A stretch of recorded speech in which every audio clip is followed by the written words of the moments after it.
एक बार राजा पांडु अपनी दोनों पत्नियों कुंती तथा माद्री के साथ आखेट के लिए वन में गए। वहां उन्हें एक मृग का मैथुनरत जोड़ा दृष्टिगत हुआ। पांडु ने तत्काल अपने बाण से उस मृग को घायल कर दिया। मरते हुए मृग ने पांडु को शाप दिया, जराजन, तुम्हारे समान क्रूर पुरुष इस संसार में कोई भी नहीं होगा। तूने मुझे मैथुन के समय बाण मारा है, आथ जब कभी भी तू मैथुनरत होगा तेरी मृत्यु हो जाएगी। इस शाप से पांडु अत्यंत दुखी हुए और अपनी रानियों से बोले, हे देवियों, अब मैं अपनी समस्त वासनाओं का त्याग करके इस वन में ही रहूंगा, तुम लोग हस्तिनापुर लौट जाओ। उनके वचनों को सुनकर दोनों रानियों ने दुखी होकर कहा, जनाथ, हम आपके बिना एक क्षण भी जीवित नहीं रह सकती, आप हमें भी वन में अपने साथ रखने की कृपा कीजिए। पांडु ने उनके अनुरोध को स्वीकार करके उन्हें वन में अपने साथ रहने की अनुमति दे दी। इसी दौरान राजा पांडु ने अमावस्या के दिन बड़े बड़े ऋषिमुनियों को ब्रह्मा जी के दर्शनों के लिए जाते हुए देखा। उन्होंने उन ऋषिमुनियों से स्वयं को साथ ले जाने का आग्रह किया।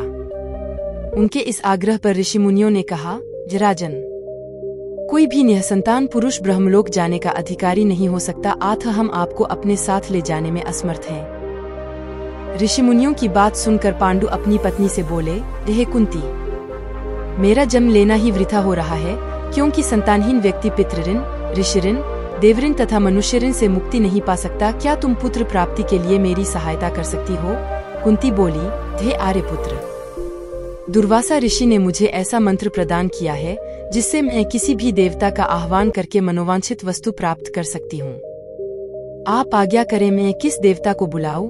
इस पर पांडु ने धर्म को आमंत्रित करने का आदेश दिया। धर्म ने कुंती को पुत्र प्रदान किया जिसका नाम युधिष्ठिर रखा गया। कालांतर में पांडु ने कुंती को पुनः 2 बार वायुदेव तथा इंद्रदेव को आमंत्रित करने की आज्ञा दी। वायुदेव से भीम तथा इंद्र से अर्जुन की उत्पत्ति हुई।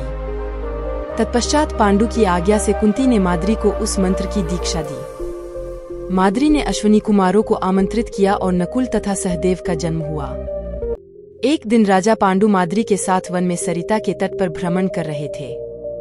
वातावरण अत्यंत रमणीक था और शीतल मन सुगंधित वायु चल रही थी। सहसा वायु के झोंके से माद्री का वस्त्र उड़ गया। इससे पांडु का मन चंचल हो उठा और वे मैथुन में प्रवृत्त हुए ही थे कि शापवश उनकी मृत्यु हो गई। माद्री उनके साथ सती हो गई, किंतु पुत्रों के पालन पोषण के लिए कुंती हस्तिनापुर लौट आई। इधर युधिष्ठिर के जन्म होने पर धृतराष्ट्र की पत्नी गांधारी के हृदय में भी पुत्रवती होने की लालसा जागी। गांधारी ने वेदव्यास जी से पुत्रवती होने का वरदान प्राप्त कर लिया। गर्भ धारण के पश्चात 2 वर्ष व्यतीत हो जाने पर भी जब पुत्र का जन्म नहीं हुआ तो क्षोभवश गांधारी ने अपने पेट में मुक्का मारकर अपना गर्भ गिरा दिया। योगबल से वेदव्यास को इस घटना को तत्काल जान लिया। वे गांधारी के पास आकर बोले, गांधारी, तूने बहुत गलत किया, मेरा दिया हुआ वर कभी मिथ्या नहीं जाता। अब तुम शीघ्र 100 कुंड तैयार करके उनमें घृत भरवा दो। गांधारी ने उनकी आज्ञानुसार 100 कुंड बनवा दिए। वेदव्यास ने गांधारी के गर्भ से निकले मांसपिंड पर अभिमंत्रित जल छिड़का, जिसे उस पिंड के अंगूठे के पोरुए के बराबर 100 टुकड़े हो गए। वेदव्यास ने उन टुकड़ों को गांधारी के बनवाए 100 कुंडों में रखवा दिया और उन कुंडों को 2 वर्ष पश्चात खोलने का आदेश दे अपने आश्रम चले गए। 2 वर्ष बाद सबसे पहले कुंड से दुर्योधन की उत्पत्ति हुई। दुर्योधन के जन्म के दिन ही कुंती का पुत्र भीम का भी जन्म हुआ। दुर्योधन जन्म लेते ही गधे की तरह रेंकने लगा।